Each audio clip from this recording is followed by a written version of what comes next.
सभी साथियों को नमस्कार, जय हिंद। साथियों, गोल्डन एजुकेशन क्लास में आप सभी का हार्दिक स्वागत है। नई शिक्षा नीति के साथ आपका हम रिवीजन कराने वाले हैं विकास की अवधारणा के बारे में, कॉन्सेप्ट और डेवलपमेंट। जो आपकी टेंटेटिव डेट आपकी दे रखी है सितंबर में सीटेट के लिए। सबसे पहले आपका रिवीजन कराएंगे। बहुत टाइम से रिवीजन नहीं हुआ आपका, तो पहले क्विकली फास्टली रिवीजन करा के आपके लिए बहुत अच्छी अच्छी सीरीज़ लेके आने वाले हैं। और साथ में दिसंबर में जो हमारा यूपी टेट का जो परीक्षा होने वाली है उसके लिए भी फॉर्म आने वाले हैं, तो उसके लिए भी आपकी बहुत अच्छी सीरीज़ हम लोग लेके आएंगे, सिद्धांत लेके आएंगे, एक एक चीज़ को अच्छे से आपके लिए डिस्क्राइब करेंगे। तो साथियों, चैनल को सब्सक्राइब जरूर कर दीजिएगा, लाइक कर दीजिएगा, शेयर कर दीजिएगा और बेल आइकन दबाना बिल्कुल न भूलें ताकि आप तक एक एक वीडियो प्राप्त होती रहे। सबसे पहले हम लोग बात करते हैं विकास की अवधारणा के बारे में, कॉन्सेप्ट और डेवलपमेंट। देखिए, सबसे पहले इसमें आपको स्टेप बाय स्टेप आप कुछ चीज़ों को समझना है और इसको आराम से आप करते चले आइए, आपको बहुत दिक्कत बिल्कुल नहीं आएगी। सबसे पहले बात करते हैं हम लोग विकास की प्रक्रिया एक अविरल, क्रमिक और सतत प्रक्रिया है। ठीक है, ये पॉइंट जो हम आपको रेड लाइट से करेंगे ये आपके लिए बहुत ही महत्वपूर्ण है। प्रश्न इसी में से ही पूछे जाते हैं। इसकी जो प्रक्रिया होती है विकास की कैसी होती है, एक कंटिन्यू फॉर्म में होती है, कंटिन्यू प्रोसेस होता है। विकास की प्रक्रिया में बालक का शारीरिक, क्रियात्मक, संज्ञानात्मक, भाषात्मक, संज्ञानात्मक और समाजी विकास होता है। ठीक है, पॉइंट टू पॉइंट ध्यान रखना आपको सारी बातों को। विकास की प्रक्रिया अनन्य रुचि, आदतों और दृष्टिकोण, जीवन मूल्य, स्वभाव, व्यक्तिगत व्यवहार आदि में शामिल होता है। देखिए, विकास का हमारा इम्प्रेशन क्या होता है हमारा कि उसमें हमारा इंटरेस्ट होना चाहिए, हैबिट्स होनी चाहिए, उसका नज़रिया है वो अच्छा होना चाहिए, उसकी जो जीवन शैली है, ये सब चीज़ें उस पर बहुत ज़्यादा डिपेंड करती हैं। नेक्स्ट है हमारा बालक विकास का तात्पर्य होता है कि बालक के विकास की प्रक्रिया, ठीक है, जो एक प्रोसेस होता है जो डेवलपमेंट का, उससे रिलेटेड होता है। बालक के विकास की प्रक्रिया उसके जन्म से पूर्व गर्भ में ही प्रारंभ हो जाती है। ठीक है, देखिए सबसे मेन बात यह है कि जो उसका डेवलपमेंट होता है वो जब बच्चा कोख में होता है, जब बच्चा गर्भ अवस्था में होता है तो उसकी जो प्रक्रिया है तभी से शुरू हो जाती है। ठीक है, नेक्स्ट आगे बढ़ते हैं हम लोग विकास के लक्षण। ठीक है, विकास के लक्षण कैसे होते हैं जरा उसको देखिए। कैरेक्टरिस्टिक ऑफ द डेवलपमेंट की बात जब हम करते हैं तो विकास एक जीवन पर्यंत प्रक्रिया है जो गर्भावस्था से लेकर मृत्यु तक चलती है। देखिए, जो हमारी जो डेवलपमेंट होता है वो हमारे जन्म से लेकर मृत्यु तक हमारी एक ऐसी साइकिल होती है जो जब तक हम मर नहीं जाएंगे जब तक हमारा विकास नहीं रुकता है। ठीक है, और जब से हम बॉर्न स्टार्ट होता है, हमारा गर्भावस्था में स्टार्ट होते हैं, तब से हमारा विकास स्टार्ट हो जाता है। नेक्स्ट हम लोग बात करते हैं पॉइंट की, बहुत ही महत्वपूर्ण पॉइंट है इसलिए हमने उसको अलग अलग से कर दिया है विद एग्जाम्पल के साथ। विकासात्मक परिवर्तन व्यवस्थात्मक, प्रवर्तनात्मक और नियमित होते हैं। जैसे कि देखिए एग्जाम्पल अच्छे समझिए, उसको अच्छे समझ में आ जाएगा आपके कि पहले दांत निकलता है, जबकि कुछ परिवर्तनों में दिन प्रतिदिन की क्रियाओं में आसानी से देख पाना संभव नहीं होता क्योंकि वे अधिक प्रखर नहीं होते। जैसे व्याकरण को समझना, अब बात को समझिए कि जो पहला जो दांत निकलता है, ठीक है, जबकि कुछ परिवर्तनों को हम जो डे वाइज बात करते हैं वो आसानी देख नहीं पाते हैं और संभव भी नहीं होता है क्योंकि अधिक मतलब जो मैच्योरिटी होती है वो इतनी जल्दी को ना आती है, ना बच्चा बोल पाता। दांत निकलना अलग चीज़ होती है और एकदम उसकी वर्बलिंग होना एक अलग वो होता है, फॉर्म होती है। विकास बहुआयामी, देखिए बहुआयामी से ही मतलब होता है कि बहुत सारे आयाम की बात चल रही है। मतलब क्या है, कुछ क्षेत्रों में ये बहुत ही वृद्धि दर्शाता है जबकि अन्य क्षेत्रों में कुछ कमियां देखने में भी आती हैं। देखिए, कुछ जगह ऐसी होती है कि बच्चा बहुत ज़्यादा डेवलपमेंट शो करता है, लेकिन कुछ जगह इसकी बहुत ज़्यादा एरर भी होते हैं, कमियां भी होती हैं, वो उसको भी हम आगे समझते चलते जाएंगे। इसको सिर्फ रिवाइज करना है आपको। चैनल को लाइक और सब्सक्राइब जरूर कर दीजिएगा प्लीज़। विकास बहुत ही लचीला होता है, ठीक है, फ्लेक्सिबल होना बहुत ज़्यादा जरूरी है डेवलपमेंट का। विकासात्मक परिवर्तनों में प्रायः परिपक्वता मतलब मैच्योरिटी को लेकर बात चलती है। यहाँ पे जो प्राथमिक स्तर पर उच्च स्तरीय वृद्धि देखने में आती है। ठीक है, और मेन एग्जाम्पल तो समझे इसको, जो वृद्धि और विकास सदैव कैसा होता है, एक समान नहीं होता है। ठीक है, जो वृद्धि और विकास जो होता है जिसे बोलते हैं हम ग्रोथ एंड डेवलपमेंट, ये एक सजा नहीं होता है, इनमें बहुत ज़्यादा डिफरेंट पाया जाता है। कैसे कैसे पाया जाता है जरा देखिए इसको। जो जैसे आयु बढ़ने के साथ कद बढ़ना और गुणात्मक जैसे नैतिकता मूल्यों का निर्माण। देखिए, आपकी आयु के साथ आपका कद तो बढ़ सकता है, लेकिन जो डेवलपमेंट है उसकी अपनी एक अलग प्रोसेस होता है, उसका अपना एक वर्किंग ऐसी होती है जो निरंतर चलता ही रहता है। इसकी कोई उम्र नहीं होती है, कुछ नहीं होता है, ये अपना वर्कआउट करता रहता है।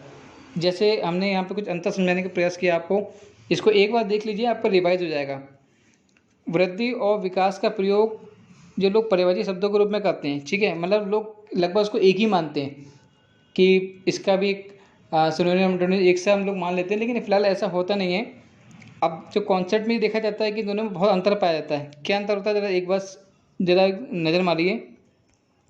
जो वृद्धि होती है उसमें क्या होता है, वृद्धि शब्द का प्रयोग परिणात्मक परिवर्तनों जैसे बच्चों के बड़े होने के साथ साथ उनके आकार, लंबाई, मतलब कहते हैं उसकी पर्सनैलिटी में कितना ज़्यादा डेवलपमेंट आ रहा है, ठीक है, ये हम बात करते हैं कि इसमें वृद्धि में वृद्धि विकास की प्रक्रिया एक चरण होता है, ठीक है, एक ऐसा स्टेप होता है जिसका क्षेत्र सीमित होता है।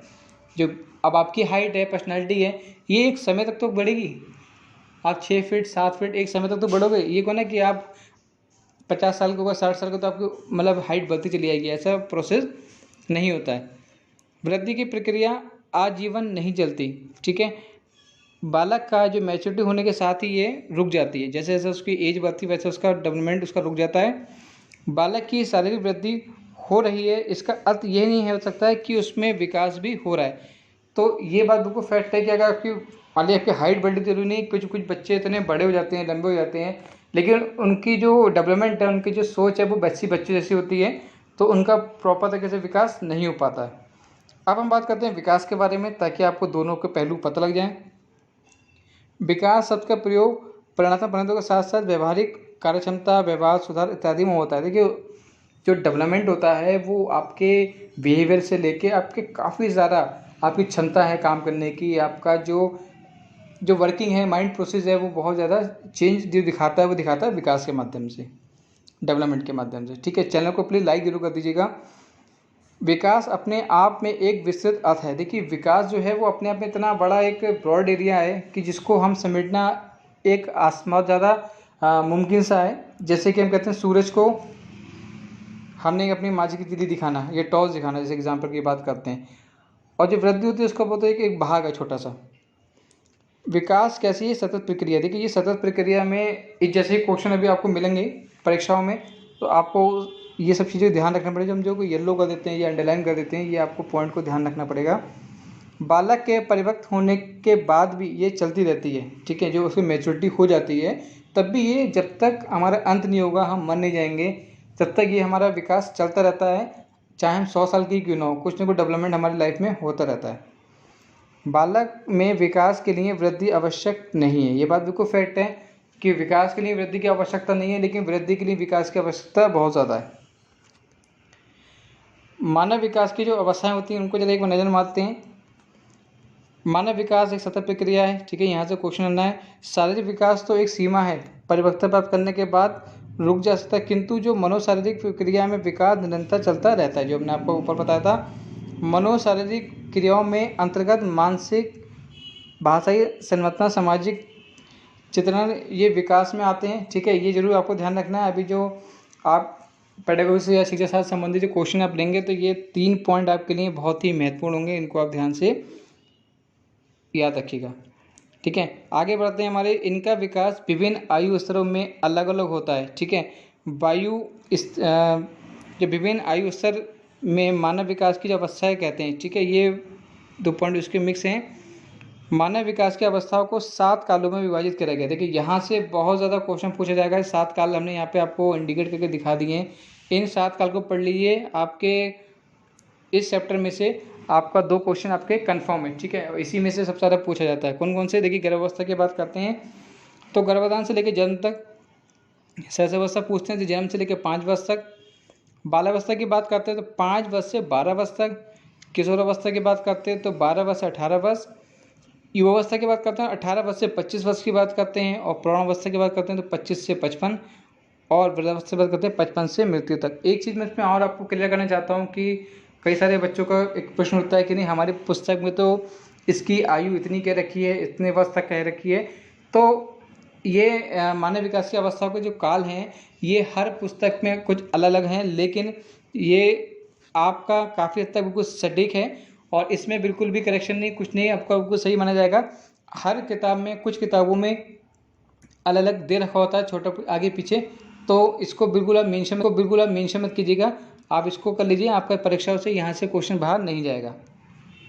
एंड नेक्स्ट है आपका कि इसमें जो इम्पोर्टेंट बात करते हैं हम लोग वो ये बात करते हैं कि इस समय अधिकतर जो विद्वान मानव विकास का अध्ययन निम्नलिखित अब 4 अवस्था अंतर्गत कौन कौन सी की गई है। देखिए शैशवावस्था, बालावस्था, किशोरावस्था और वृद्धावस्था। देखिए शैशवावस्था की बात करते हैं जन्म से 6 वर्ष तक, बालावस्था की बात करते हैं तो हम 6 से 12 वर्ष, किशोरावस्था की बात करते हैं 12 से 18 वर्ष, और जो वृद्धावस्था होती है वो होती है 18 से लेकर मृत्यु तक, जो हमारे अनंत तक, जब तक हम मर नहीं जाएंगे जब तक हमारी अवस्था चलती रहती है। परीक्षाओं में यहाँ से भी प्रश्न पूछ लिए जाते हैं। अब हम बात करते हैं लर्निंग की। ठीक है, आपको इसे रिवाइज करना है, आपको रिवाइज करके अच्छे से जब आपको सीरीज दी जाएगी तो ताकि आपको बिल्कुल भी दिक्कत ना आए, क्योंकि काफ़ी समय से परीक्षा पोस्टपोन्ड हो रही तो बहुत से बच्चे इसको नहीं कर पा रहे हैं। तो आपको एक बार रिवाइज करना है, आपके माइंड में सब कुछ सेट हो जाएगा फिर से, ताकि आपको क्वेश्चन पढ़ने में बिल्कुल दिक्कत नहीं आएगी, रटना नहीं पड़ेगा आपको, बस एक बार देखेंगे वो आपको अच्छे समझ में आ जाएगा। अब आप बात करते हैं हम लोग लर्निंग के बारे में।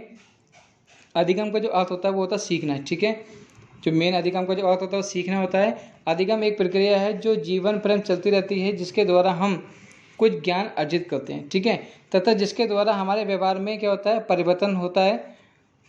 जन्म के तुरंत बाद से ही व्यक्ति सीखना प्रारंभ कर देता है। ये बात बिल्कुल फैक्ट है। जैसे ही आप बच्चे का जन्म होता है तुरंत वो सीखना प्रारंभ कर देता है, चाहे हाथ पे चलाना है, कोई मूवमेंट करना, हल्की सी बबलिंग करता है, हल्का जो भी मतलब रोता है, वो सब ये सब हमारे कैसे कहलाता है, ये लर्निंग पॉइंट में हमारा आता है। अधिगम के बाद व्यक्ति स्वयं और दुनिया को समझने योग्य हो पाता है। रटकर विषय वस्तु को याद करने को अधिगम नहीं कहा जाता। ये बहुत ज़्यादा इंपॉर्टेंट आपको ध्यान रखना पड़ेगा, ये बहुत ज़्यादा क्वेश्चन पूछा जाता है, तो इस टाइप के प्रश्नों को आपको हमेशा ध्यान रखना पड़ेगा पॉइंट को। अब कुछ परिभाषा में लिए हैं ताकि आपका जल्दी से रिवीजन हो जाए। आपने पढ़ तो बहुत सी रही हैं, लेकिन फिर भी एक बार रिवीजन के तौर पे आपको हम बता देते हैं। जैसे गेट्स के अनुसार, गेट्स ने क्या कहा था कि अनुभव द्वारा व्यवहार में रूपांतरण लाना ही क्या कहलाता है, अधिगम कहलाता है। ठीक है, अनुभव द्वारा जो आपके जो एक्सपीरियंस होते हैं उसमें जो आप चेंजेस लेके आते हैं अपने बिहेवियर में, तो वो क्या कहलाता है, हमारा अधिगम कहलाता है। E.A. पील के अनुसार क्या कहते हैं, अधिगम व्यक्ति में एक परिवर्तन है जो उसके वातावरण के परिवर्तनों के अनुसरण में होता है। ठीक है, क्रो को क्या कहते हैं हम लोग, क्रो के अनुसार ये कहा जाता है कि सीखना आदतों, ज्ञान, अभिव्यक्ति का अर्जन है। ठीक है, इसमें कार्य को करने के नवीन तरीके, ठीक है, सम्मिलित हैं, और इनकी शुरुआत कैसे होती है, व्यक्ति द्वारा किसी भी बाधा को दूर करने और नवीन परिस्थितियों को अपने समायोजन में लेकर होती है। इनके माध्यम से व्यवहार में उत्तरोत्तर परिवर्तन होता रहता है। ये व्यक्ति को अपने अभिप्राय और लक्ष्य को पाने में समर्थ बनाती है। ये बात किसने की थी, क्रो के अनुसार कही गई थी। परीक्षा में बहुत ज़्यादा परिभाषा पूछी जाती हैं, इन परिभाषाओं को आपको एक बार देखना, अच्छे से आपको याद हो जाएगी। और ये सब सिलेक्टेड ही पॉइंट लिए गए हैं ताकि जो परीक्षाओं से ही लिए गए हैं, और आपको बस खाली एक बार रिवाइज करना है। प्लीज़ चैनल को लाइक और सब्सक्राइब जरूर कर दीजिएगा, ताकि आपको बेल आइकन दबा दीजिएगा ताकि आपको नई वीडियो भी प्राप्त होती रहें। बालक के विकास के विभिन्न अवस्था और उनका अधिगम में संबंध में जो शैशवावस्था के दौरान जो अधिगम होता है उसको एक नज़र मार लेते हैं। पॉइंट टू पॉइंट बात कर रहे हैं यहाँ पे आपके लिए। सिर्फ जन्म से 6 वर्ष तक की अवस्था को शैशवावस्था कहा जाता है। इसमें जन्म से 3 वर्ष तक के बच्चों का शारीरिक व मानसिक विकास तेज़ी से होता है। ये बात ठीक है, आपने अच्छे से समझ रखा है इसको। शैशवावस्था का अनुकरण और दोहराने की तीव्र प्रवृत्ति बच्चों में पाई जाती है। इसी काल में बच्चों को समाजीकरण भी प्रारंभ हो जाती है। देखिए जहाँ भी वाला कॉलम की बात आती है तो उसको अच्छे से आप एक बार नज़र मार लिया करें, क्योंकि ये एक्स्ट्रा पॉइंट होते हैं। इस काल में जिज्ञासा की तीव्र प्रवृत्ति पाई जाती है। मनोवैज्ञानिक दृष्टि से ये काल भाषा सीखने में क्या होता है, सर्वोत्तम होता है। ठीक है, सब बेस्ट ऑप्शन होता है। ये काल शिक्षा की दृष्टि से सबसे अधिक महत्वपूर्ण माना जाता है। बाल्यावस्था और उनके दौरान अधिगम की बात हम जब यहाँ करते हैं तो कौन कौन सा होता है, 6 वर्ष से 12 वर्ष की अवस्था में बाल्यावस्था कहा जाता है। ठीक है, यह भी आपको ऊपर में इंडिकेट कर दी। बाल्यावस्था में प्रथम चरण, देखिए ये बात ध्यान रखना, 6 से 9 वर्ष में बालकों की लंबाई और भार दोनों बढ़ते हैं। इस काल में बच्चों में चिंतन तक शक्तियों का विकास हो जाता है। ठीक है, इस काल के बाद बच्चे पढ़ाई में रुचि लेने लगते हैं। इनको इंटरेस्ट जो होता है वो इस काल के बाद आना शुरू हो जाता है कि अपने करियर में, अपने भविष्य में हमें क्या करना है, क्या नहीं करना है, इस बारे में वो सोचना प्रारंभ कर देते हैं। और साथ ही साथ शैशवावस्था में बच्चे जहाँ बहुत तीव्र गति से सीखते हैं, वहीं बाल्यावस्था में सीखने की गति क्या होती है, मंद हो जाती है। किंतु उनका सीखने का क्षेत्र जो होता है, जो एरिया होता है, वो शैशवावस्था की तुलना में बड़ा होता है, क्योंकि उनमें काफ़ी हद तक मैच्योरिटी आती है और वो एक अपने नज़रिए से सोचना प्रारंभ कर देते हैं। मनोविज्ञान की दृष्टि से इस अवस्था में बच्चों की शिक्षा के लिए विभिन्न विधियों का प्रयोग करना चाहिए। ठीक है, ये मोस्ट इम्पोर्टेंट पॉइंट है। अब हम लोग बात करते हैं किशोर अवस्था के बारे में। ये किशोर अवस्था बहुत ही महत्वपूर्ण अवस्था होती है, सबको मालूम है, और बहुत ही इंटरेस्टिंग अवस्था होती है। 12 से 18 वर्ष तक की उम्र को किशोर अवस्था कहा जाता है। यह वह समय होता है जिसमें व्यक्ति बालावस्था से परिवर्तित होकर उन्मुख होता है। ठीक है, उनमें बहुत ज़्यादा चेंजेस आता है, अपने आप को बहुत एक जिम्मेदार बंदा समझना शुरू कर देता है। हर चीज़ को उसको प्रेम भाव के बारे में, इन सब चीज़ों में ज़्यादा वो रहता है, और अपनी जो ग्रुपिंग है ना, यारी दोस्ती करना, अपने को सजना समझना, ये सब चीज़ें उसको बहुत ज़्यादा मेंटेन करने की अपनी इच्छा जागृत होती है। इस अवस्था में किशोरों की लंबाई भार दोनों में वृद्धि होती है, साथ ही साथ मांसपेशियों में भी वृद्धि होती है। उनके अंदर जो डेवलपमेंट होता है बहुत ज़्यादा चेंजेस होता है, साथ में वो अपने आप को बहुत ज़्यादा मेंटेन करने की कोशिश करते हैं, अपना लुक वाइज चेंज करने की कोशिश करते हैं। वो इसी अवस्था की बात की जाती है। एंड नेक्स्ट पॉइंट है हमारे लिए 12 से 14 वर्ष के। देखिए, ये बीच के पॉइंट ध्यान रखना आपको। जो 12 से 14 वर्ष की आयु के बीच लड़के की अपेक्षा लड़कियों की लंबाई और मांसपेशी में तेज़ी से क्या होती है, वृद्धि होती है। और इसमें देखिए 14 से 18 वर्ष की जब बात चले तो वायु की लड़कियों की अपेक्षा लड़कों की लंबाई में पेशियों में तेज़ी आती है। ठीक है, ये पॉइंट आपको ध्यान रखना है। इस काल में प्रजनन अंग जो विकास होने लगता है, उनकी काम की जो मूल प्रवृत्ति जो होती है जागृत होती है, मतलब एक्टिव होने शुरू हो जाती है। इस अवस्था में किशोर किशोरियों की जो बुद्धि का पूर्ण विकास हो जाता है। इनके ध्यान केंद्रित करने की क्षमता क्या होती है, बढ़ जाती है। जो मेमोरी शक्ति होती है, स्मरण शक्ति होती है, वो बढ़ जाती है। इनमें स्थायित्व आने लगता है, मतलब बात करने का ठहराव आना शुरू हो जाता है, और उनकी जो नॉलेज होती है, जो ब्रेन होता है, वो बहुत ज़्यादा अच्छा वर्क करना शुरू कर देता है, बात को समझना शुरू कर देते हैं ये लोग। नेक्स्ट है, इस अवस्था में मित्र बनाने की प्रवृत्ति तीव्र होती है, और मित्र में पणता भी इस दौरान सामान्य सी बात है कि ये अवस्था व्यक्ति के सामाजिक संबंधों में वृद्धि करती है। देखिए, ये अवस्था ऐसी होती है जो ग्रुप बना के घूमना, यारी दोस्ती करना, उसके घर पे आना, उसके घर पे जाना, ये सब चीज़ें इसी अवस्था में ज़्यादा होती हैं। एंड नेक्स्ट है यौन समस्या। ये सब सबसे बड़ी समस्या जो होती है, जो बच्चों के अंदर मेच्योरिटी आती है, वो इसी एज में आती है। तो ऐसी समस्या जो होती हैं, जो पर्सनल इंटेलिजेंस समस्या होती हैं, वो इसी एज में आती हैं। इस अवस्था में नशा और या अपराध की ओर उन्मुख होने की अधिक संभावना होती है। देखिए, ये जो एज होती है बहुत ही खतरनाक होती है। देखो, जैसे बोलते हैं तूफान काल जो बोलते हैं, यह तूफान का काल इसलिए कहा जाता है क्योंकि बच्चा गलत चीज़ों को बहुत जल्दी सीखना प्रारंभ कर देता है। उसको अच्छी चीज़ कम, लेकिन गलत चीज़ को ज़्यादा अट्रैक्ट होता है, वो यही एज होती है हमारी।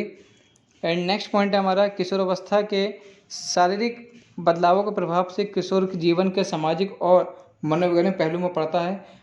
अधिकतर किशोर इन परिवर्तनों का सामना बिना पूर्ण ज्ञान के समझ कर लेते हैं, जैसे यौन संबंधी, यौन दुर्भाग्य, HIV, ये मतलब चीज़, नस्ली सेवन करना, ड्रग्स लेना, ये सब चीज़ें होता है, ये उनको नहीं मालूम होता है। लेकिन कुछ सर्कल, कुछ संगति उनके संग ऐसी पहुंच जाती है जिसके इन सब चीज़ों को एक गलत ट्रैक पर आ जाते हैं।